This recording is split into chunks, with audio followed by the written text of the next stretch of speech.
NDRF की टीमों को दिल्ली से एयरलिफ्ट करके उत्तराखंड भेजा गया, जैसे आपको अभी अनंत बता रहे थे। और अगर और जरूरत पड़ेगी तो गृह मंत्री अमित शाह की तरफ से आश्वस्त किया गया है राज्य सरकार को कि जरूरत पड़ेगी तो केंद्र सरकार से मदद आपको मिलती रहेगी। पास एक बहुत बड़ी दुर्घटना हुई है। ग्लेशियर टूटने के कारण, पहाड़ नदी में गिरने के कारण पानी का बहाव बहुत बड़ा है। पहले रूसी गंगा और बाद में अलकनंदा, वहां पर जलस्तर बढ़ने की शुरुआत हुई है। कुछ लोगों के हताहत होने की भी प्राथमिक सूचना हमें मिली है। एनडीआरएफ की 3 टीमें वहां पहुंच गई है। बाकी की टीमें दिल्ली से फ्लाई कर उत्तराखंड की ओर जाने के लिए तैयार हैं। कुछ ही समय में वो पहुंचेंगे। आईटीबीपी के जवान भी वहां पर पहुंच गए हैं। पूरे राज्य का तंत्र भी वहां पर एक्टिव हो गया। एसडीआरएफ की टीमें भी पहुंची हैं। मेरी मुख्यमंत्री जी से बात हुई, वो भी ऑन वे हैं। और वायुसेना को भी अलर्ट कर बचाव कार्य में लगाने के लिए हमने पूरी तैयारी कर ली है। मैं उत्तराखंड की सभी निवासियों को आश्वस्त करना चाहता हूं कि नरेंद्र मोदी सरकार इस संकट की घड़ी में उत्तराखंड के साथ खड़ी है और हर संभव मदद देकर इस संकट से जल्दी उत्तराखंड बाहर आए और आम जनजीवन पहले की तरह शुरू हो जाए। इस दिशा में हमारे प्रयास है। मेरे साथी एमओएस नित्यानंद जी गृह विभाग के डिजास्टर मैनेजमेंट के कंट्रोल रूम में स्वयं बैठकर इस सारी चीजों को देख रहे हैं और मैं भी शाम को पहुंचकर परिस्थिति का जायजा लूंगा।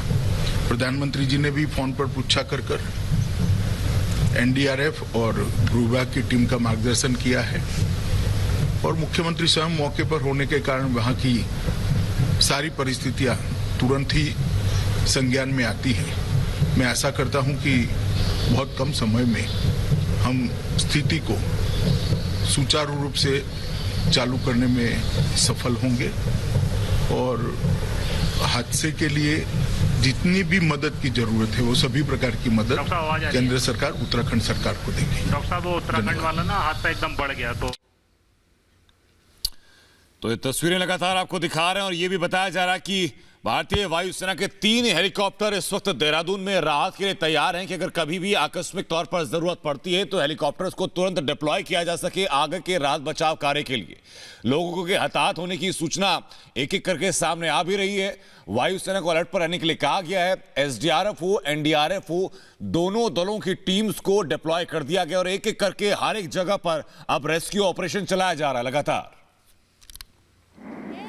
तो गृह मंत्री अमित शाह ने मदद का भरोसा दिया है। नदी के इलाकों से लोगों को सुरक्षित निकाला गया। सीएम त्रिवेंद्र सिंह रावत की तरफ से ये कहा गया। गृह मंत्री अमित शाह ने यह भी कहा कि एयरफोर्स को भी हमने अलर्ट पर रख दिया है। गृह राज्य मंत्री जो हैं वो भी नजर इस पर बनाए हुए हैं। सीएम रावत से मेरी बात हुई है, गृह मंत्री अमित शाह ने ये कहा, और हम स्थिति को समय रहते काबू में करने में सफल हुए हैं। गृह मंत्री अमित शाह ये कह रहे थे।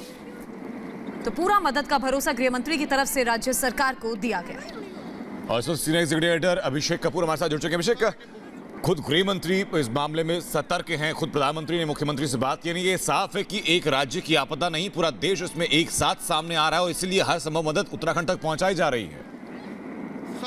योजना बिल्कुल, आप देखें तस्वीरें तो इतना भयावह दृश्य आता है जी। भगवान से प्रार्थना करें कि कम से कम जान माल की हानि हो, पर सरकार सचेत है।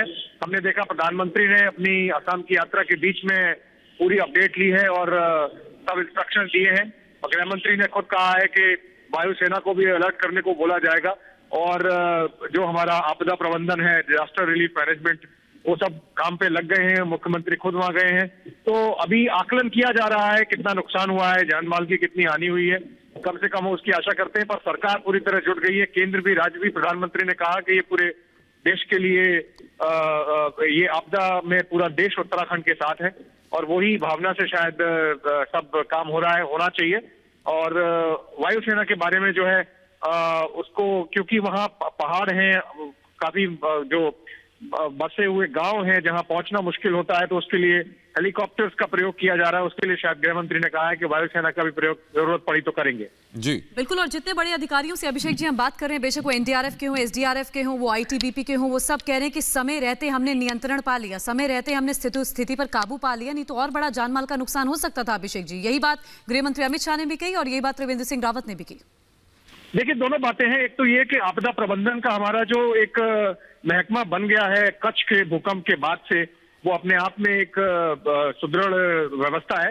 दूसरी बात ये कि शायद इसमें चूंकि काफी ऊपर पहाड़ों में ये घटना हुई और उसकी एक आवाज हुई, उसके कारण थोड़ा समय मिला है हमारे प्रबंधन को उसको टैकल करने के लिए। शायद इसलिए आशा की जा रही है कि जानमाल की हानि कम होगी। ठीक है, शुक्रिया अभिषेक जी हमारे साथ जुड़ने के लिए और इस जानकारी के लिए। टिहरी बांध का जो पानी है वो भी रोक दिया गया है और लगातार देखिए लगातार ट्वीट भी किए जा रहे हैं और लोगों से अपील की जा रही है कि अफवाहों से बचें, जितना हो सके अफवाहों से बचें, घबराएं नहीं और किसी भी जरूरत के लिए सरकार की तरफ से जो हेल्पलाइन नंबर जारी किए गए हैं उस पर संपर्क साधें। ये 10 तस्वीरें आपको दिखा रहे हैं इस पूरे तबाही के मंजर की। पहली तस्वीर बता रही कि जैसे ही ग्लेशियर टूटा तो किस तरीके से बहाव तेज हुआ और ये एक एक तस्वीर बता रही कि किस तरीके